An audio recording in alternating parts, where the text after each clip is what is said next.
speaking about myself, first things first, this is something still new for me because my first talk I did in last summer. So it's around the 10 months ago, I did my first talk. And it was some special event, Hacker Camp No Trolls Allowed. And I would like to talk more about this one because it's very friendly for fresh developers which would like to speak, or just fresh speakers, because the Hacker Camp, this one allows for participants if they want to present the talk. So that means the half of participants or even more, they're gonna present the talk. That's why it's very like a good place to start your own career and as a speaker, or just to try it out how you're doing that or so. So from there, if you're asking how many talks I already did, so this is the list. I was thinking like, okay, so how did it went? This like few or not few, but for the first the fresh speaker, it's pretty a lot since from the summer, and since you're pretty no name, and you're not famous or something, but to get into the conference, it's very good and fun and so on. And apparently surprising some huge or like giant big build stuff or NDC London, they are really welcome to take some fresh speakers, or who are new in this field or so on. And then probably I can move over the talk material I already prepared, because the thing where what is the most not clarify for other people, I noticed that the process how to get there, and the process is known as call for papers. If you hear this term for the first time, don't be afraid of that, because a year ago I had no clue what does that mean. So the term itself is came from the academy world, where the researchers were submitting for publications, and now this term is used for the submitting for the conference itself. And there are the like three different stages or like steps in this process itself. So the first one is the submission itself, where like anyone can submit the talk, the proposal of the talk for the specific conference. And that the timing vary very much, because if it's like small conference, that can be just like few months ahead. But if it's a huge conference, that can be 10 months ahead or something like that. And this is where you put your most effort. And after that, this is the review step process, where the organizers or committee, a special committee, are reviewing all those proposals, and they are thinking or what to take in those spots. And finally, there's the selection, where like anyone gets the feedback, they are in or not. So it's very good that you get the clarity. So are you selected for the conference or not? And you're getting that.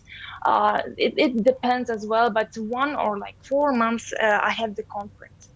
And sometimes there are many applicants, and for example in NDC London it was more than 1,000 applicants, and reviewing is really taking the time. And since there are like around 60 only places, there is not much chances to go in, but still worth it a chance.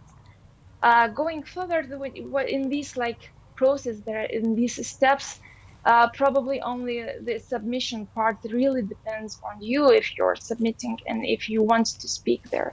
And so talking more about this part, where can we submit the talk, where everything happens. And there are different as well places. And the first one and my favorites are the call for papers platforms. And Sessionize is one of the most popular, I would say. There's a platform where you can describe your talk, and then via that platform, you can just submit to different conferences.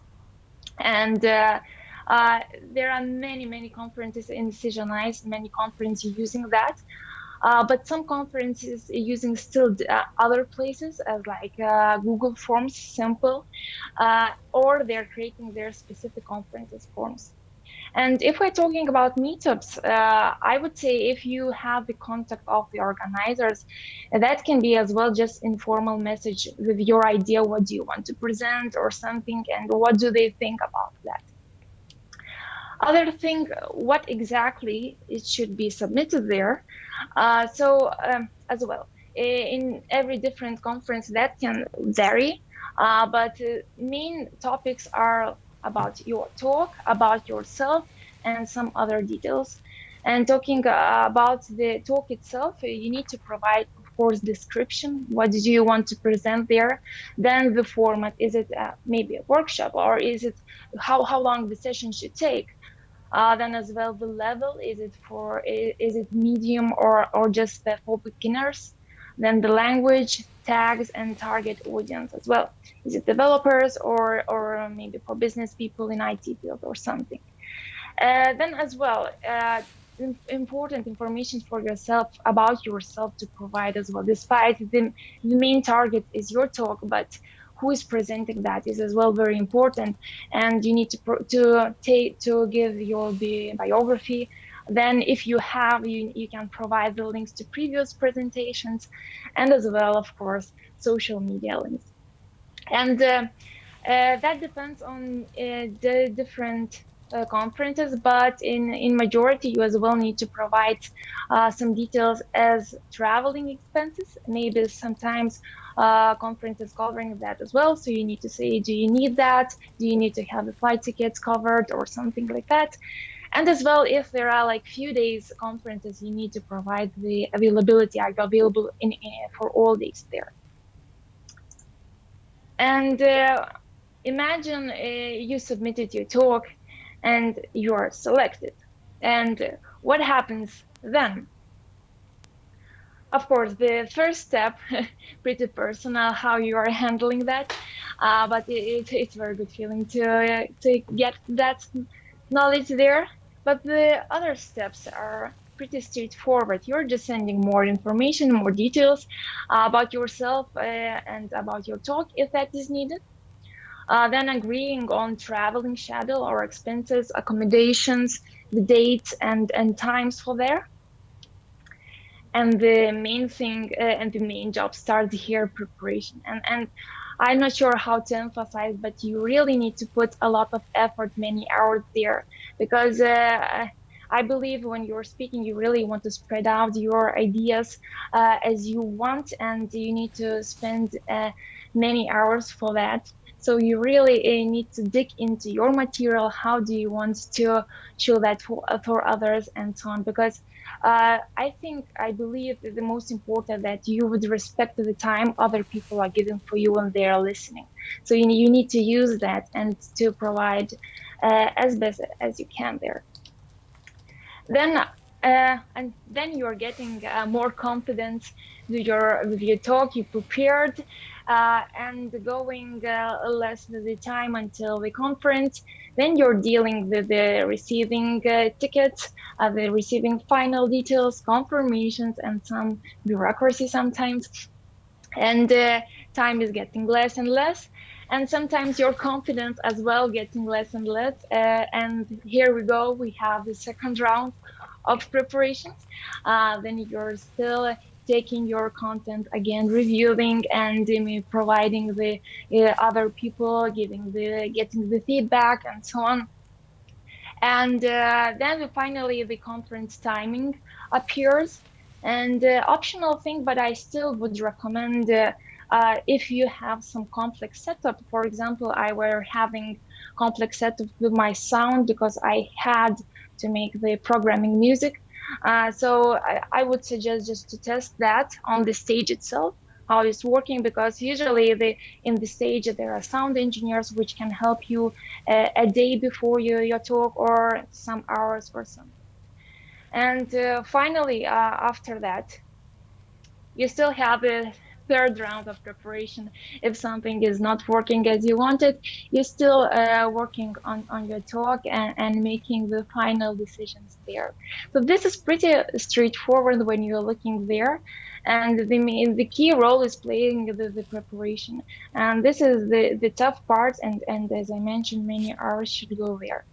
And from all of this, despite that the career of the speaking or how many times I did, there's pretty still short. I already discovered some tips which can help to handle that in a bit better way. And starting with the submission, I recommend it for everyone to use Agenize because it's really great tool, and you put a lot of effort into your talk to describing it, and then you can to reuse the same for different conferences, which is very useful. And then you can track different conferences, applications, submissions, how it went, and so on in only one place. You don't need to check many different places. And as well, I would recommend invest extra time for that first submission, because then you can reuse it. But the first submission, you really need to think, what do you want to say? That what is your main idea there, and how you could handle that. And then, if it's possible, try to make your talk title and description outstanding. Don't use those banal wordings like as in every other talks you saw or something, but try to create something unique what as you can. And one important thing what I discovered, because at first I was a bit afraid of my few talks, which was related to music, programming music. I thought it's not serious maybe, and how it can go to some conference. But I looked at that in those giant big conferences. That was the best shot for me. Like, and I don't need to be afraid of these not serious topics, because in conference they really want to have various contents and very different content, different talks. Then going forward, don't wait until you have the perfect talk prepared for the submission. You need to have the clear idea. You need to have the material, what you understand, and so on. But of course, not perfect delivery or something what you already have. If it's possible, I would recommend as well to adapt according to the conference ideas, according to the topic. If it's some cloud computing event, probably with music programming, that can be a difficulty to get in. Otherwise, as the last thing states, you can still try and submit to as many different conferences as you wish, because it's for free. You can just try, and if you prepared already your submission talk, you can just try and see how it will go. Then about preparation, a few tips there that deep dive into your field, I would say, about into your content material. But for the presentation, not all details are needed. And at the beginning, when I was doing like my first talk, I wanted to add all details, all explanations, why that does that happen, and why other things are not working, these working. But the time I saw that I need to present more just the most important parts, because still you have a focus, limited focus, and you need to show what is the most important during that specific time. Then make yourself interested into your content. And if you're doing the same talk, different timings, what I'm still adding some new parts, some new examples, because that makes me still interested, and because you're not repeating simple yourself, but you're always trying something from the different angle, despite that the topic is the same one. Then, of course, before even you're delivering your talk, you need to identify your audience for whom you're gonna talk. Is it for developers, or maybe you're going to the school just to talk to the students or something? So then identify your audience, and if possible, ask for feedback. And the best thing would be to ask for similar people as your audience, for maybe your colleagues. Or an interesting thing, what I tried, I contacted the expert of the tool of the platform I was using, the creator, actually, Sam Aaron. He created Sonicify, which I use. And I was very nervous. Will he even reply to me? Because I wanted to get the feedback on my previous talk. And he was so welcoming to provide the feedback, the tips and tricks what he had, and that was very, very useful to try. Going forward, do not memorize full talk. I don't know even it does that even possible if you have like 50 minutes talk and to memorize everything. But what I would recommend is to memorize the flow. What do you want to present? How do you want to reveal the topic? What examples, maybe at the beginning, some easier ones, later on some more difficult ones. That one I would say you need to have in your head. That usually happens just naturally, or the slides. You have that way of flowing. But if you would not use slides, probably that wouldn't be needed to memorize. That you would not just jumping from one idea to another idea. And going forward, the rehearsal of the transitions. And this part, actually, I noticed many different speakers are forgetting that transitions between their demos and talking and live coding, that should be rehearsed. And usually that does not happen very smoothly, because sometimes demos are not found, and then we need to wait until the IDE is opened or something. And that can be just easily fixed if you would open everything and prepared before. So rehearsal of that transition, minor thing, but it's very helpful to hear that smooth talk. And then the last here is one recommendation to prepare Git branches with the code examples instead of only live coding. And for music programming, I was doing a lot of live coding, live music coding. But if I have the possibility, I would choose sometimes to show just examples of different branches. You're going to different branches and some steps appearing, because prolonged live coding sometimes gets boring, and sometimes just hard to focus on what is the most important here as well, going back to this one. And few other things related to the show time, with the conference time. And as already was mentioned today, issues. Despite that you are tested everything, despite that you had the sound check, issues probably gonna happen somehow. So you need to try to handle that as good as you can, and no one can avoid them just easily. But preparations helps identify at least them before a bit.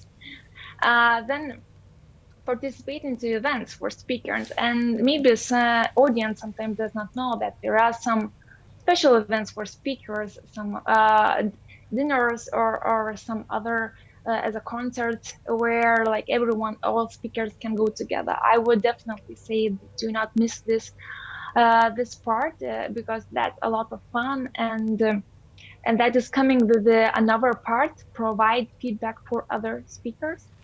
And when you're speaking, then you're probably just realizing how important feedback is. And then later on, you're giving that feedback without being more brave. And this is very important. And probably that is the most revealing part when you're speaking and someone giving the feedback. How did it go? And the feedback that they liked that, and what parts was the most one. And the last thing here is related just with the exploring foreign foreign world. And if you have the conference in just different city or different country, of course you will have some time, so you can plan to visiting some places. So this is just the bonus coming to all these great things. And the last thing here is the retrospective, and I would encourage to do not forget that. Maybe after the talk immediately, or maybe a week after, you need to rethink it. I would recommend to identify what was good and what was not so good in your talk that you could change later on. And the most important here is just don't judge yourself on mistakes, because it's very easy to judge yourself, but there are no points, because that was already happened. And if you can identify your like pluses and minuses, that is like a perfect thing to go forward. And these like short introduction, what do I see at current moment? So probably as a fresh speaker, what do I see as the most important and the way forward if you would like to start? And the process itself is very simple. It's just somehow people do not know it at all, and that everyone can just try their luck and try their content which they want to spread out. And this is my context if later on someone would like to ask some questions, or as well, I'm inviting to a few my upcoming talks here as well. So from my side, that's all. Thank you. Thank you. Can I clap? I see. We are a bit over time in here, but we have time for questions and chat. You are on the same position as us, so please ask the questions if you have.